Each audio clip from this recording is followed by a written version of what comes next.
ജോയ്സ് മാത്യു ഇത് സംബന്ധിച്ചുള്ള വിവരങ്ങളുമായി നമ്മളോടൊപ്പം ചേരുന്നുണ്ട്. ജോയ്സ്, എന്തൊക്കെയാണ് പുതിയ അപ്ഡേഷനുകൾ? തീർച്ചയായിട്ടും ആക്രമണം കടുപ്പിക്കുന്ന സാഹചര്യമുണ്ട്. സമാധാനത്തെക്കുറിച്ച് ഇന്നലെ നമ്മൾ സംസാരിച്ചിരുന്നു, പക്ഷേ ഇന്ന് സമാധാനത്തിൻ്റെ അംശങ്ങൾ വീണ്ടും അകന്നകന്നു പോകുന്ന സാഹചര്യങ്ങൾ നിലനിൽക്കുന്നുണ്ടല്ലോ. ആ വാർത്തകളാണല്ലോ അവിടെ നിന്ന് പുറത്തു വരുന്നത്. എന്തൊക്കെയാണ് വിവരങ്ങൾ?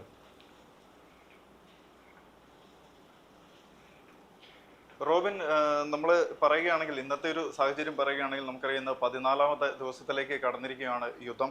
അതുപോലെ അയത്തുള്ള അലി ഖമേനിയുടെ മകനും അതുപോലെ പിൻഗാമിയുമായിട്ടുള്ള മുജ്തബ ഖമേനി, അദ്ദേഹം ആദ്യമായിട്ട് സ്ഥാനമേറ്റതിനു ശേഷവും അതുപോലെ തന്നെ അയത്തുള്ള അലി ഖമേനിയുടെ മരണത്തിന് ശേഷവും ആദ്യമായിട്ട് ഒരു പ്രസ്താവന ഇറക്കിയിരിക്കുകയാണ്. അതായത് പ്രതികാരം വീട്ടും, രക്തസാക്ഷികളുടെ രക്തത്തിന് മറുപടി കൊടുക്കും എന്നുള്ള ഒരു ഭീഷണി സ്വരത്തിലുള്ള ഒരു പ്രസ്താവനയായിട്ട് അദ്ദേഹം ഇപ്പോൾ വന്നിരിക്കുകയാണ്. അതുപോലെ പലതരത്തിലുള്ള സ്ലീപ്പർ സെല്ലുകളൊക്കെ ലോകത്തിന്റെ പല ഭാഗങ്ങളിൽ ഉണരുന്നു എന്ന ഒരു വാർത്ത നമ്മൾ ഈ കഴിഞ്ഞ ദിവസങ്ങളിൽ കണ്ടതാണ്. അപ്പോൾ അതുമായിട്ട് ബന്ധപ്പെട്ട് നമുക്ക് വായിക്കാൻ പറ്റുന്ന മിഷഗണിൽ ഒരു സിനഗോഗിന് നേരെ അറ്റാക്ക് നടന്നിരിക്കുന്നു. അതുപോലെ ഗൾഫിൽ ഉടനീളം വലിയ തോതിലുള്ള അറ്റാക്കുകൾ നടന്നുകൊണ്ടിരിക്കുകയാണ്. സൗദിയിലേക്കും ദുബായിലേക്കും അടക്കം വലിയ തോതിലുള്ള മിസൈൽ അറ്റാക്കുകളും അതുപോലെ ഡ്രോൺ ആക്രമണങ്ങളും ഒക്കെ തുടർച്ചയായിട്ട് നടന്നുകൊണ്ടിരിക്കുകയാണ്. മറ്റൊരു പ്രധാനപ്പെട്ട കാര്യം എന്ന് പറയുന്നത് IDF, ഇസ്രായേലിന്റെ പ്രതിരോധ സേന വളരെ ശക്തമായിട്ട് തന്നെ ടെഹ്റാനിലടക്കം ഇറാന്റെ പല നഗരങ്ങളും കേന്ദ്രീകരിച്ച് ഇറാന്റെ പല വ്യോമ പ്രതിരോധ സംവിധാനങ്ങളും അതുപോലെ തന്നെ അവരുടെ പ്രതിരോധ ശേഷികളെല്ലാം നിലംപരിശാക്കുന്ന തരത്തിലേക്ക് വലിയ തോതിലുള്ള അറ്റാക്കുകൾ നടത്തുന്നു എന്നുള്ളൊരു വാർത്തയാണ് ഏറ്റവും പുതിയതായിട്ട് ഈ വാർത്തകളൊക്കെയാണ് ഏറ്റവും പുതിയതായിട്ട് റിപ്പോർട്ട് ചെയ്യപ്പെടുന്നത്. എന്തായാലും ജോർജി ഇപ്പോൾ നമ്മളോട് ചേരുന്നുണ്ട്. നമുക്ക് ജോർജിയായിട്ട് കൂടുതൽ കാര്യങ്ങൾ ചോദിക്കാം. ജോർജി, നമുക്ക് ഈ യുദ്ധം തുടങ്ങിയപ്പോൾ തൊട്ട് ഇത് പെട്ടെന്ന് തന്നെ അമേരിക്ക ഒരു പര്യവസാനത്തിലേക്ക്, ഒരു നേതൃമാറ്റത്തിലേക്ക് എത്തിക്കുമെന്നുള്ളൊരു പ്രതീക്ഷയിലായിരുന്നു ലോകം മുഴുവനും ഉണ്ടായിരുന്നത്. അതോടെ ആ ഒരു പശ്ചിമേഷ്യയിൽ ഒരു വലിയൊരു ഭീഷണി ഇല്ലാതാകും എന്നുള്ളൊരു പ്രതീക്ഷയിലായിരുന്നു. പക്ഷെ ഇതിപ്പം നമുക്കറിയാം 14 ദിവസമായി. ഇനിയും ട്രംപ് പറയുന്നത് ഇനിയും മാസങ്ങളോ അല്ലെങ്കിൽ ആഴ്ചകളോ ഒക്കെ നീണ്ടേക്കാം എന്നുള്ളൊരു കാര്യമാണ് പറയുന്നത്. അപ്പോൾ എന്തുകൊണ്ടായിരിക്കും ഇതിങ്ങനെ ഇറാന്റെ ഒരു ശക്തി അല്ലെങ്കിൽ പതുക്കെ ക്ഷയിപ്പിക്കുവാൻ സാധിക്കുന്നുണ്ടെങ്കിൽ പോലും പെട്ടെന്നൊരു ഇടപെടൽ അമേരിക്കയ്ക്കും ഇസ്രായേലിനും നടത്താൻ അവിടെ സാധിക്കാത്തത് എന്തുകൊണ്ടായിരിക്കാം? അതിനകത്ത് രണ്ട് കാരണങ്ങളാണെന്ന് നമുക്ക് പറയാൻ സാധിക്കും. ഒന്ന് എന്ന് പറയുന്നത്, നേരത്തെ ഈ അമേരിക്കയുടെയും ഇസ്രായേലിന്റെയും പ്രഖ്യാപിത നയം എന്ന് പറയുന്നത് റെജീം ചേഞ്ച്. നമ്മൾ ഇന്നലെ പറഞ്ഞതുപോലെ ആ റെജീം ചേഞ്ച് സാധ്യമാകണമെങ്കിൽ അത് ഗ്രൗണ്ടിലൂടെയാണ്, ഏതെങ്കിലും തരത്തിലുള്ള നീക്കം ഗ്രൗണ്ടിലൂടെ നടന്നെങ്കിൽ മാത്രമാണ് ഒരു റെജീം ചേഞ്ച് സാധ്യമാവുകയുള്ളൂ. അപ്പോൾ നിലവിലെ അവസ്ഥയിൽ ഇപ്പോൾ ഇന്നലെ തന്നെയാണെങ്കിലും ഇസ്രായേൽ പ്രധാനമന്ത്രി ബെഞ്ചമിൻ നെതന്യാഹു പറഞ്ഞൊരു കാര്യമുണ്ട്. ഇന്നലെ മാധ്യമപ്രവർത്തകരെ കാണുന്ന സമയത്ത് അദ്ദേഹം പറഞ്ഞൊരു കാര്യമുണ്ട്. അവരുടെ പ്രഖ്യാപിത ലക്ഷ്യം റെജീം ചേഞ്ച് ആണ്. അത് ജനങ്ങളിലൂടെ, ഇറാനിലെ ജനങ്ങളിലൂടെയാണ് അത് നടത്തേണ്ടിയിരുന്നത്. പക്ഷേ അത് എത്രത്തോളം അവർ അതിന് മാത്രം പ്രിപ്പയർഡ് ആണ് എന്ന കാര്യത്തിൽ ഒരു സംശയമുണ്ട് എന്നൊരു കാര്യം അദ്ദേഹം പറയുകയുണ്ടായി. അപ്പോൾ നമുക്ക് ഇവിടെ പറയാൻ സാധിക്കുന്ന ഒരു കാര്യം എന്ന് പറയുന്നത്, ഇറാനിലെ ജനങ്ങളാണ് ശരിക്കും പറഞ്ഞാൽ ഇനി തീരുമാനമെടുക്കേണ്ടത് ഈ റെജീം ചേഞ്ച്. അതിനുള്ള എല്ലാ ഭൗതികമായിട്ടുള്ള സാഹചര്യം, അതായത് IRGC അവരുടെ കമാൻഡിങ് സെന്റേഴ്സ്, മിസൈൽ ഫെസിലിറ്റീസ് അതിനെ തകർക്കുന്നു. വ്യോമമാർഗം വലിയൊരു മേൽക്കൈ അമേരിക്കയ്ക്കും ഇസ്രായേലിനും നേടാൻ സാധിക്കുന്നു. പക്ഷേ ഗ്രൗണ്ടിലൂടെ ഏതെങ്കിലും തരത്തിലുള്ള നീക്കം, അത് സൈനിക നീക്കം അല്ലെങ്കിൽ പോലും ഏതെങ്കിലും തരത്തിലുള്ള ഒരു പ്രക്ഷോഭം നടത്തിയെങ്കിൽ മാത്രമേ അവിടെ ഒരു റെജീം ചേഞ്ചിന് ഒരു സാധ്യത ഉള്ളൂ. അതിനി ഇറാനിലെ ജനങ്ങൾ തന്നെയാണ് അതിനു വേണ്ടി ഒരു തീരുമാനമെടുക്കേണ്ടത്. പക്ഷെ അത്തരത്തിലുള്ള ഒരു നീക്കം നിലവിലെ അവസ്ഥയിൽ അവിടെ ഗ്രൗണ്ടിൽ നിന്നും ഉയരുന്നില്ല എന്നതാണ് വളരെ പ്രധാനപ്പെട്ട ഒരു കാര്യം. ശരിക്കും അവിടെ അന്നേരം വേറൊരു സംശയം നിൽക്കുന്നത്, നമുക്കറിയാം ഈ നേപ്പാൾ അല്ലെങ്കിൽ ശ്രീലങ്ക പോലുള്ള രാജ്യങ്ങൾ, ബംഗ്ലാദേശിലൊക്കെ നമ്മൾ ഭരണം അട്ടിമറിക്കുന്ന തരത്തിലേക്ക് ജനങ്ങൾ തെരുവിലിറങ്ങുന്ന ഒരു കാഴ്ചയൊക്കെ നമ്മൾ കണ്ടതാണ്. പക്ഷെ അതൊക്കെ ചെറിയ രാജ്യങ്ങളായിരുന്നു. അവിടെയൊക്കെ ഈ പ്രതിഷേധിക്കുന്നവരെ അടിച്ചമർത്തുന്നതിനൊക്കെ ഒരു പരിധി ഉണ്ടായിരുന്നു. പക്ഷെ ഇറാന്റെ ഒരു ചിത്രം നോക്കുമ്പോൾ അവിടെ തലപൊക്കുന്ന അല്ലെങ്കിൽ ഇറാന്റെ ഒരു ഭരണകൂടത്തിനെതിരെ ശബ്ദിക്കുന്ന ആരെയും അടിച്ച് നിലംപരിശാക്കുന്ന തരത്തിലാണ് അവിടുത്തെ ഒരു ഭരണകൂടത്തിന്റെ ഒരു സിസ്റ്റം ഉള്ളത് നമുക്കറിയാം. അപ്പോൾ ജനങ്ങൾക്ക് ഓട്ടോമാറ്റിക്കലി ഇതിലേക്ക് ഇറങ്ങാനുള്ള ഒരു ഭയം ഉണ്ടാകും. അതുപോലെ ഇത്രയും വലിയൊരു രാജ്യം, ആ രാജ്യത്തിന്റെ ഒരു വിസ്തൃതി നോക്കുകയാണെങ്കിൽ വലിയൊരു രാജ്യം തന്നെയാണ്, ഒരു ഭൂപ്രദേശം നോക്കുകയാണെങ്കിൽ. അപ്പോൾ അത്രയും വലിയൊരു രാജ്യത്തെ കൺട്രോൾ ചെയ്യുന്ന, അല്ലെങ്കിൽ ഈ IRGC ആണെങ്കിലും രാജ്യം മുഴുവനും പടർന്നു കിടക്കുന്ന ഒരു സംവിധാനമാണ്. അപ്പോൾ ഈ രാജ്യത്തെ മുഴുവനും ഒരു ഭരണ നേതൃത്വത്തെ താഴെ ഇറക്കുക എന്ന് പറയുന്നത് അവിടുത്തെ ജനങ്ങൾ മാത്രം ചിന്തിച്ചാൽ അത് നടക്കൂ? ഇല്ല, അത് വളരെ പ്രധാനപ്പെട്ട ഒരു കാര്യമാണ്. ഇപ്പൊ നമുക്കറിയാം ബംഗ്ലാദേശിൽ നടക്കുന്നു, നേപ്പാളിൽ നടക്കുന്നു. അവിടെ ഒരു കാര്യം എന്ന് പറയുന്നത്, ഈ ഭരണകൂടത്തിനെതിരെ രംഗത്തിറങ്ങിയ ജനങ്ങൾ അവരുടെ ഇടയിൽ ഒരു ഒരുമ അല്ലെങ്കിൽ ഒരു ഐക്യം ഉണ്ടായിരുന്നു. മാത്രമല്ല പക്ഷേ മറു സൈഡിൽ ഇറാന്റെ കാര്യത്തിലേക്ക് നമ്മൾ വരികയാണെങ്കിൽ ഇറാനെ സംബന്ധിച്ചിടത്തോളം സാധാരണക്കാരായിട്ടുള്ള ആയുധങ്ങളില്ലാത്ത ജനങ്ങൾ അവരാണ് ശരിക്കും ഈ ഖമേനി ഭരണകൂടത്തിനെതിരെ അല്ലെങ്കിൽ മത റെജീമിനെതിരെ വലിയ രീതിയിലുള്ള ശക്തമായിട്ടുള്ള പ്രക്ഷോഭമൊക്കെ അഴിച്ചുവിട്ടു. മറു സൈഡിൽ അപ്പുറത്ത് ആരാണ് നിൽക്കുന്നത്? മറു സൈഡിൽ അപ്പുറത്ത് നിൽക്കുന്നത് ഈ പറയുന്ന പോലെ IRGC ആണ്. ഇപ്പോൾ IRGCയുടെ ballistic missile facilities, drone centres അതൊക്കെ ആക്രമിച്ച് തരിപ്പണമാക്കിയെങ്കിലും അവർ ഇറാന്റെ മുക്കിലും മൂലയിലുമുണ്ട്, ഈ സാധാരണക്കാരായിട്ടുള്ള ജനങ്ങളുടെ ഇടയിലുണ്ട്. മറു സൈഡിൽ ഈ ബംഗ്ലാദേശിലും നേപ്പാളിലും എന്ന് പറയുന്നത് ഈ ഒറ്റിക്കൊടുക്കുന്ന ഒരു ഏർപ്പാട് ഉണ്ടായിരുന്നില്ല. പക്ഷെ ഇവിടെ എന്താണ് സംഭവിക്കുന്നത്? തൊട്ടടുത്ത് വീട്ടിൽ താമസിക്കുന്ന IRGC ആണോ ഇപ്പോൾ റെജീമിനെ സപ്പോർട്ട് ചെയ്യുന്ന ആളാണോ അല്ലെങ്കിൽ എതിരാണോ എന്നത് നമുക്ക് പറയാൻ സാധിക്കില്ല. അതിനാൽ തന്നെ ഒരു വ്യക്തി പ്രക്ഷോഭമായിട്ട് രംഗത്തിറങ്ങി കഴിഞ്ഞാൽ അത് കൃത്യമായിട്ടും അത് IRGCക്ക് ചോർത്തി കൊടുക്കാനുള്ള സംവിധാനമുണ്ട്. ഇനി മറ്റൊരു പ്രധാനപ്പെട്ട ഒരു കാര്യം എന്ന് പറയുന്നത് ഏതെങ്കിലും തരത്തിൽ ഈ മത റെജീമിന്റെ കൈകളിലേക്ക് ഈ പ്രക്ഷോഭത്തിന് ഇറങ്ങുന്നവർ പിടിക്കപ്പെട്ടു കഴിഞ്ഞാൽ അവരെ കാത്തിരിക്കുന്നത് ക്രൂരമായിട്ടുള്ള പീഡനം, അറ്റ് ദി എൻഡ് മരണം. അതും ക്രൂരമായിട്ടുള്ള മരണം. നമ്മളൊരു നിലപാട് നമ്മൾ പറഞ്ഞതാണ്. ഇവരുടെയൊക്കെ ഒരു പീഡന മുറ എന്ന് പറയുന്നത് നമുക്ക് ചിന്തിക്കാവുന്നതിൽ അപ്പുറമാണ്. നമ്മൾ ഈ ചിക്കൻ കബാബൊക്കെ നമ്മൾ കണ്ടിട്ടില്ലേ ഹോട്ടലുകളിൽ? അതുപോലെ ഈ കൈകളും കാലുകളും 4 ദിശയിലേക്ക് ഇങ്ങനെ വലിച്ചു നീട്ടി അങ്ങനെ ക്രൂരമായിട്ടുള്ള പീഡന മുറകൾ ഏൽപ്പിക്കുന്നു. ചാട്ടവാറ് കൊണ്ട് അടിക്കുന്നു, പൂർണ്ണ നഗ്നരാക്കി നിർത്തി ശരീരത്തിൽ ആസകലം പീഡനങ്ങൾ ഏൽപ്പിക്കുന്ന സ്ഥിതിയിലേക്ക് പോകുന്നു. സ്ത്രീകളെ ആണെങ്കിൽ അവരെ വളരെ ലൈംഗികമായിട്ട് ചൂഷണം ചെയ്യുന്ന രീതിയിൽ. അപ്പോൾ അതിക്രൂരമാണ് ഇവരുടെ പീഡനം. ഏതെങ്കിലും കാരണവശാൽ IRGCയുടെ കൈകളിലേക്ക് ഈ പ്രക്ഷോഭകർ എത്തിക്കഴിഞ്ഞാൽ അടിച്ചമർത്തുക, കൊല്ലുക എന്നതാണ്. പക്ഷേ ബംഗ്ലാദേശിലും നേപ്പാളിലും പ്രക്ഷോഭത്തിന് ഇറങ്ങിയവർക്ക് അങ്ങനെ ഒരു റിസ്ക് ഉണ്ടായിരുന്നില്ല. മാത്രമല്ല ഈ രണ്ടാമത്തെ ഒരു കാര്യം ജോയ്സ് സൂചിപ്പിച്ചതുപോലെ ഈ ഇറാന്റെ ജോഗ്രഫിക്കൽ ഒരു ചലഞ്ച് തന്നെയാണ്. അത് തന്നെയാണ് നമുക്കറിയാം. ഏകദേശം 2500-ലധികം വർഷത്തെ ഒരു പഴക്കമുള്ള ഒരു സാമ്രാജ്യമാണ് ഇറാൻ അല്ലെങ്കിൽ പേർഷ്യ എന്ന് പറയുന്നത്. ഈ പൗരാണിക കാലഘട്ടത്തിൽ ഇതിനേക്കാൾ വലിയ അധിനിവേശങ്ങൾ അല്ലെങ്കിൽ പടയോട്ടങ്ങൾ ഇറാന് നേർക്ക് അല്ലെങ്കിൽ പേർഷ്യൻ സാമ്രാജ്യത്തിന് നേർക്ക് വന്നിട്ട് അവർ പിടിച്ചു നിൽക്കാനുള്ള ഒരു പ്രധാനപ്പെട്ട കാരണം എന്ന് പറയുന്നത് അവരുടെ ഒരു ജോഗ്രഫിക്കൽ അഡ്വാൻറ്റേജ് തന്നെയാണ്. അപ്പോൾ ടെഹ്റാനിൽ പ്രക്ഷോഭം പൊട്ടിപ്പുറപ്പെടുന്നു. പക്ഷേ അത് സമാനമായി ഒരു ഐക്യ രൂപേണ ഇറാന്റെ എല്ലാ മേഖലകളിലേക്കും വ്യാപിക്കാനുള്ള ഒരു സാഹചര്യം അവിടെ ഒരുക്കപ്പെട്ടിട്ടില്ല എന്നാണ് പ്രധാന. ഇപ്പം നെതന്യാഹു നേരത്തെ ഇന്നലെ പറഞ്ഞൊരു വാക്ക് ഇത് തന്നെയാണ്. Regarding one of the goals of the war is to create conditions for the Iranian people to overthrow the regime. അതായത് യുദ്ധത്തിന്റെ പ്രധാനപ്പെട്ട ലക്ഷ്യം എന്ന് പറയുന്നത് ഒരു സാഹചര്യം ഒരുക്കുക, ഈ റെജീമിനെ അട്ടിമറിക്കുവാൻ ജനങ്ങൾക്ക് അതിനൊരു സാഹചര്യം ഒരുക്കുക. It is unclear whether this will happen, it depends on the Iran. അത് തന്നെയാണ് നമ്മൾ നേരത്തെ പറഞ്ഞത്. ഈ ജനങ്ങളാണ് ശരിക്കും തീരുമാനിക്കേണ്ടത് അവിടെ റെജീം ചേഞ്ച് സംഭവിക്കണോ വേണ്ടോ എന്നത്. ഇനി മറ്റൊരു കാര്യം കൂടിയുണ്ട്. എങ്ങനെ ഈ ഇറാന് വളരെ നാളുകളായിട്ട് ഇപ്പോൾ യുദ്ധം 14-ാം ദിനത്തിലേക്ക് കടക്കുമ്പോൾ എങ്ങനെ ഇറാന് അതിശക്തമായിട്ട് പിടിച്ചു നിൽക്കാൻ സാധിക്കുന്നു എന്നൊരു ചോദ്യം പലരും ഉന്നയിക്കുന്നുണ്ട്. അപ്പോൾ അതിനെ സംബന്ധിച്ച് ചില നിർണായകമായിട്ടുള്ള ചില റിപ്പോർട്ടുകൾ ഈ കഴിഞ്ഞ ദിവസങ്ങളിൽ പുറത്തു വരികയുണ്ട്.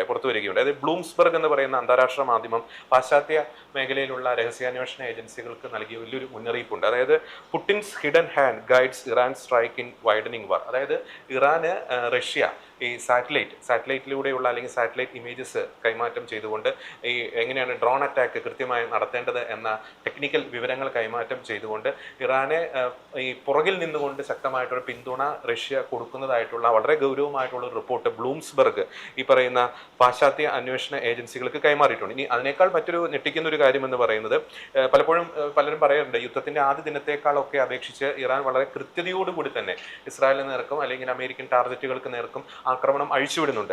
അതിന്റെ പിന്നിൽ ചില സംശയങ്ങൾ അന്താരാഷ്ട്ര നിരീക്ഷകർ, യുദ്ധത്തെയൊക്കെ നിരീക്ഷിക്കുന്ന അന്താരാഷ്ട്ര നിരീക്ഷകർ പറയുന്നുണ്ട്. അതായത് നമുക്കറിയാം ഈ അമേരിക്കയുടെ GPS സംവിധാനത്തിന് കൗണ്ടറായിട്ട് ഈ ചൈന 2020-ൽ ആരംഭിച്ച അവരുടെ തന്നെ ഒരു GPS സംവിധാനമാണ് ഈ ബെയ്ഡോ എന്ന് പറയുന്ന GPS സംവിധാനം. ഏകദേശം 48ഓളം സാറ്റലൈറ്റുകളുണ്ട്. ആ സാറ്റലൈറ്റ് സംവിധാനത്തിനെ സംബന്ധിച്ച് ഈ ഏഷ്യ പസഫിക് റീജിയനിൽ അതിന്റെ ആക്യുറസി എന്ന് പറയുന്നത് വളരെ കൃത്യമാണ്. അപ്പോൾ ആ GPS സംവിധാനം ഈ ഇറാന് അല്ലെങ്കിൽ അതിന്റെ ഒരു ടെക്നിക്കൽ ഡീറ്റെയിൽസ്, അതിന്റെ ഒരു ടെക്നിക്കൽ സപ്പോർട്ട് ഇറാന് കൈമാറിക്കൊണ്ട് മിസൈൽ അറ്റാക്ക് നടക്കുമ്പോൾ, ഡ്രോൺ അറ്റാക്ക് നടക്കുമ്പോൾ വളരെ പ്രിസൈസ് ആയിട്ട് അതെവിടെ ചെന്ന് വീഴണം എന്ന ഒരു ടെക്നിക്കൽ സപ്പോർട്ട് ഈ ബെയ്ഡോ എന്ന് പറയുന്ന ചൈനയുടെ തന്നെ ഈ അമേരിക്കയ്ക്ക് സമാനമായിട്ടുള്ള ഒരു GPS സംവിധാനത്തിന്റെ ടെക്നിക്കൽ ഡീറ്റെയിൽസ്, ആ ഒരു ടെക്നിക്കൽ സപ്പോർട്ട് ചൈന ഇറാന് കൈമാറുന്നുണ്ടോ എന്നൊരു സംശയം പല അന്താരാഷ്ട്ര നിരീക്ഷകരും ഉന്നയിക്കുന്നുണ്ട്. അതുകൊണ്ട് തന്നെയാണ് പലപ്പോഴും പല പ്രിസൈസ് ആയിട്ട് കൃത്യമായിട്ട് ടാർഗറ്റുകളിലേക്ക് യുദ്ധത്തിന്റെ ആദ്യ ദിനത്തെ അപേക്ഷിച്ച് ഇറാന് അവരുടെ മിസൈലുകളും ഡ്രോണുകളും തൊടുത്തുവിടാൻ സാധിക്കുന്നുണ്ട് എന്ന ഒരു കാര്യം പലരും ഉന്നയിക്കുന്നുണ്ട്. മറ്റൊരു കാര്യം കൂടിയുണ്ട്, വളരെ ഗൗരവമേറിയിട്ടുള്ള ഒരു കാര്യം എന്ന് പറയുന്നത് ഈ ചൈനയുടെ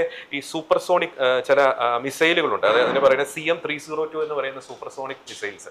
ആ മിസൈൽസ് പർച്ചേസ് ചെയ്യാനുള്ള ഡീലിന്റെ ഏറ്റവും അന്തിമ ഘട്ടത്തിലേക്ക് ഇറാൻ എത്തിയിരുന്നു എന്നൊരു വാർത്ത വരുന്നുണ്ട്. എന്നാണ് ഡെലിവറി എന്നതിനെ സംബന്ധിച്ച് മാത്രമേ ഒരു കൺഫ്യൂഷൻ ഉണ്ടായിരുന്നുള്ളൂ. ആ CM302യുടെ പ്രത്യേകത എന്ന് പറയുന്നത് ഈ കടൽ മാർഗം വരുന്ന ഈ പറയുന്ന വാർഷിപ്പുകൾ അതിനെതിരെ ശക്തമായിട്ട് അറ്റാക്ക് നടത്താൻ പോകുന്ന രീതിയിലുള്ള വെൽ എക്യുപ്ഡ് ആയിട്ടുള്ള ഒരു സംവിധാനമാണ്, മിസൈൽ സംവിധാനമാണ് ചൈനയുടെ സൂപ്പർസോണിക് CM302 എന്ന് പറയുന്നത്. ഏകദേശം 290 കിലോമീറ്ററോളം ദൂരപരിധിയുള്ളതാണ്. അത് ഏതെങ്കിലും കാരണവശാൽ ഇറാന്റെ പക്കൽ കിട്ടുകയാണെങ്കിൽ അത് നിലവിൽ അമേരിക്കയുടെ ഈ പറയുന്ന പടക്കപ്പലുകൾക്ക് അല്ലെങ്കിൽ ഇസ്രായേലിന്റെ പടക്കപ്പലുകൾക്ക് വലിയൊരു ഭീഷണി സൃഷ്ടിക്കാനുള്ള ഒരു സാധ്യത കൂടിയുണ്ട്. ഇനി മറ്റൊരു കാര്യം എന്ന് പറയുന്നത്, ഈ കഴിഞ്ഞ ദിവസം ഈ ഇറാഖിലെ ഇർബിലുള്ള ഫ്രാൻസിന്റെ ഒരു സൈനിക താവളത്തിന് നേരെ നടന്ന ഇറാനാണോ അല്ലെങ്കിൽ ഇറാന്റെ പിന്തുണയുള്ള സംഘടനകളാണോ എന്ന് അറിയത്തില്ല, അവർ നടത്തിയൊരു ആക്രമണത്തിൽ ഒരു ഫ്രഞ്ച് ഓഫീസർ കൊല്ലപ്പെട്ടതായിട്ട് പറയുന്നുണ്ട്. അപ്പോൾ അമേരിക്കൻ സൈനികർ കൊല്ലപ്പെട്ട വാർത്ത നമ്മൾ നേരത്തെ പറഞ്ഞതാണ്. ഇസ്രായേലിന്റെ ഭാഗത്തും ചെറിയ രീതിയിൽ ആൾനാശം ഉണ്ടായിട്ടുണ്ട്. അതിനുശേഷം ആദ്യമായിട്ടാണെന്ന് എനിക്ക് തോന്നുന്നു മറ്റൊരു രാജ്യത്തെ ഒരു ഓഫീസർ അല്ലെങ്കിൽ സൈനികപരമായിട്ടുള്ള പ്രവർത്തനങ്ങളിൽ ഏർപ്പെടുന്ന ഒരു വ്യക്തി ഈ യുദ്ധത്തിൽ കൊല്ലപ്പെടുന്നു. അപ്പോൾ ഫ്രാൻസിനും ഒരു തരത്തിൽ ജീവഹാനിയുടെ കാര്യത്തിൽ ഒരു നഷ്ടം സംഭവിക്കുന്നുണ്ടെന്നൊരു കാര്യം പുറത്തു വരുന്നു.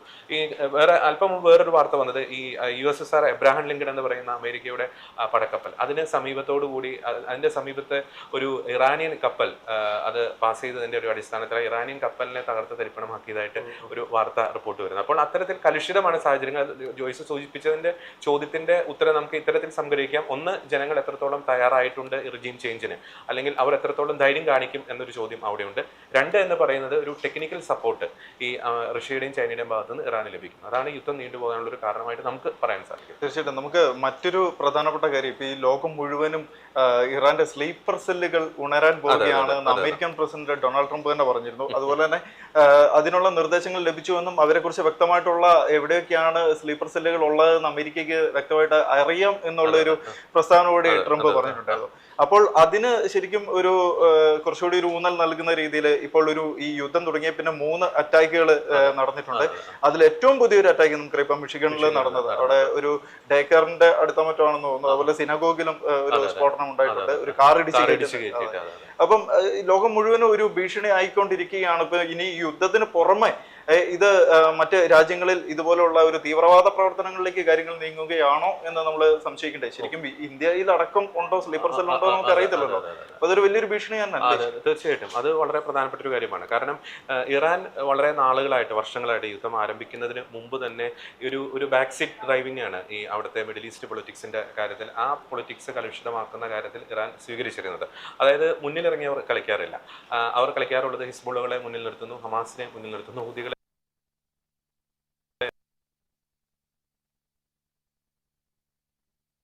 മനോഭാവമാണ്. പക്ഷെ അതിന്റെ പിന്നിലേക്ക് ചെന്ന് നോക്കുമ്പോൾ ഹമാസിന് പിന്നിൽ, ഹിസ്ബുള്ളകൾക്ക് പിന്നിൽ, ഹൂതികൾക്ക് പിന്നിൽ കൃത്യമായിട്ടും ഇറാന്റെ കൈകളുണ്ട്. അവർ തന്നെയാണ് പലപ്പോഴും അമേരിക്കൻ എംബസികൾക്ക് നേരെ, അമേരിക്കൻ പൗരന്മാർക്ക് നേരെ, ഇസ്രായേൽ പൗരന്മാർക്ക് നേരെ ഇസ്രായേലിന്റെ വിവിധ ഇടങ്ങളിലൊക്കെ ആക്രമണം നടത്തുന്നത് നമുക്കറിയാം. ഈ ഇറാനെ സംബന്ധിച്ച ഏറ്റവും വലിയൊരു അബദ്ധം എന്ന് പറയുന്നത് 2023 ഒക്ടോബർ 7 ഹമാസിന് കൊടുത്ത ഒരു പിന്തുണയാണ്. ഹമാസിനെ അങ്ങ് മൂപ്പിച്ച് കയറ്റി ഇസ്രായേലിലേക്ക് കയറ്റിവിടുന്നു. അതിന്റെ തൽഫലമായിട്ട് ഒരു മാലപ്പടക്കം പോലെ മിഡിൽ ഈസ്റ്റ് ആകമാനം സംഘർഷഭരിതമാകുന്ന ഒരു അവസ്ഥ ഇറാന്റെ പോലും നിലനിൽപ്പിനെ ബാധിക്കുന്ന രീതിയിലേക്ക് കാര്യങ്ങൾ പോകും.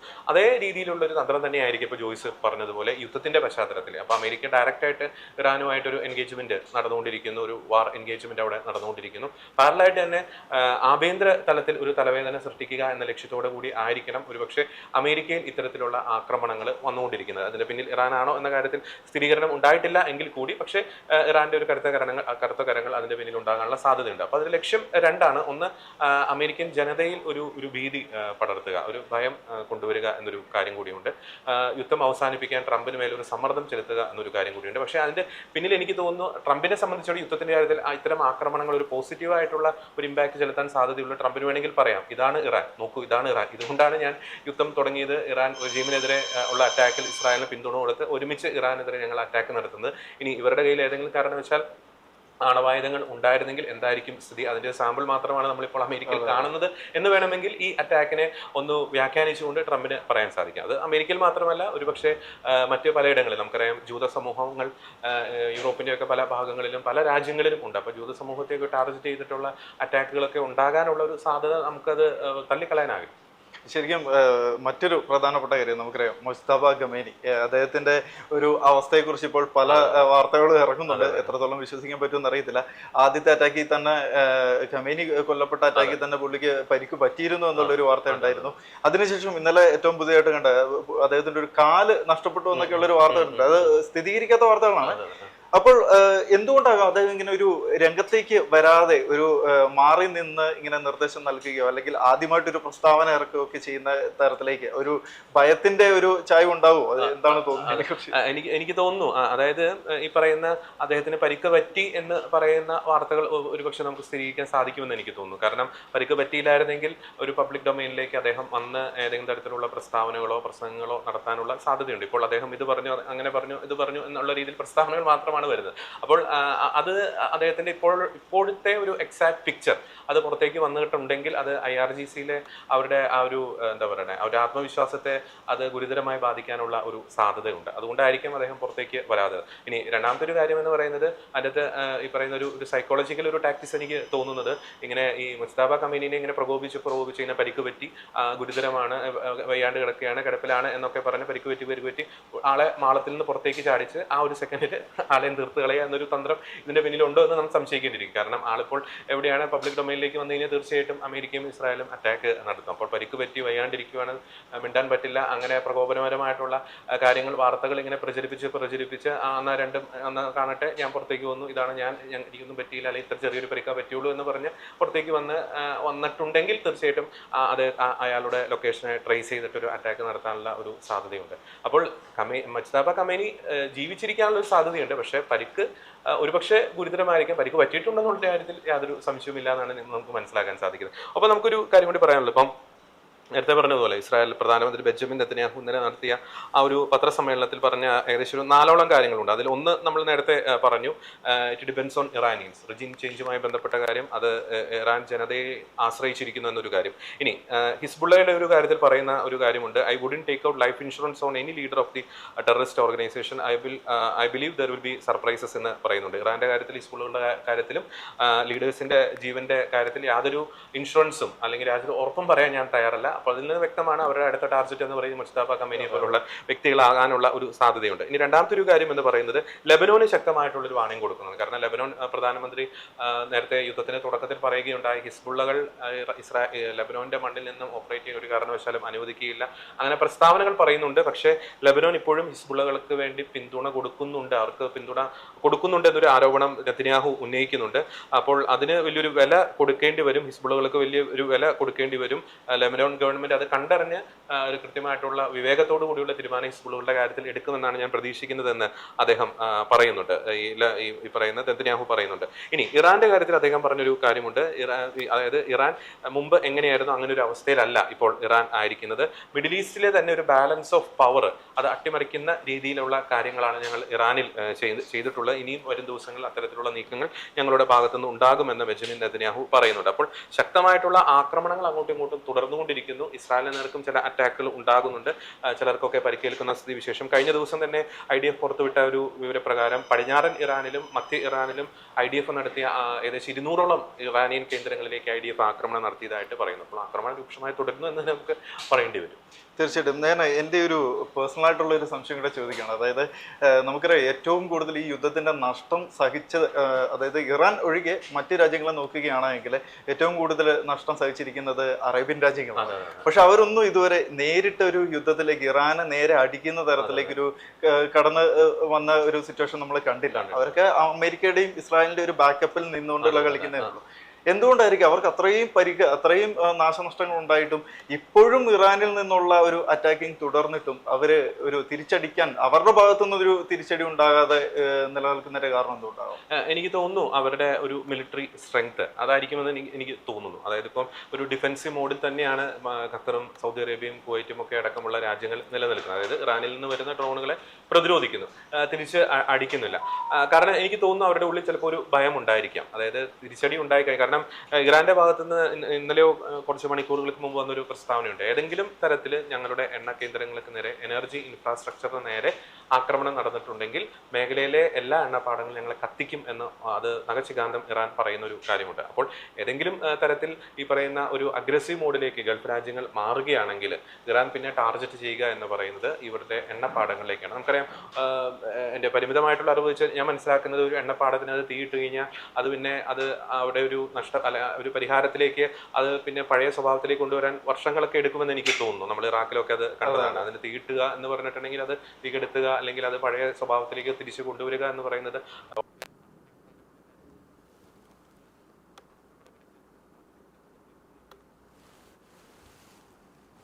സാധ്യതയുണ്ട്. അതുകൊണ്ട് എനിക്ക് തോന്നുന്നു ഈ പറയുന്ന ഗൾഫ് രാജ്യങ്ങളിലെ എണ്ണപ്പാടങ്ങളിലേക്ക് ഇറാൻ കൂടുതൽ ശക്തമായ ആക്രമണം നടത്തുമോ എന്നൊരു ഭയം കാരണമായിരിക്കാം ഇത്തരത്തിലൊരു അഗ്രസീവ് മോഡിലേക്ക് പോകാതിരിക്കുന്നത്. മാത്രമല്ല, ഇപ്പോൾ അമേരിക്കയെ പോലെ ഇസ്രായേലിനെ പോലെ അവർ പ്രതിരോധ രംഗത്ത് അത്ര വലിയ രീതിയിലുള്ള ഇൻഫ്രാസ്ട്രക്ചർ ഈ പറയുന്ന രാജ്യങ്ങൾക്ക് ഇല്ല എന്നാണ് മനസ്സിലാക്കാൻ സാധിക്കുന്നത്.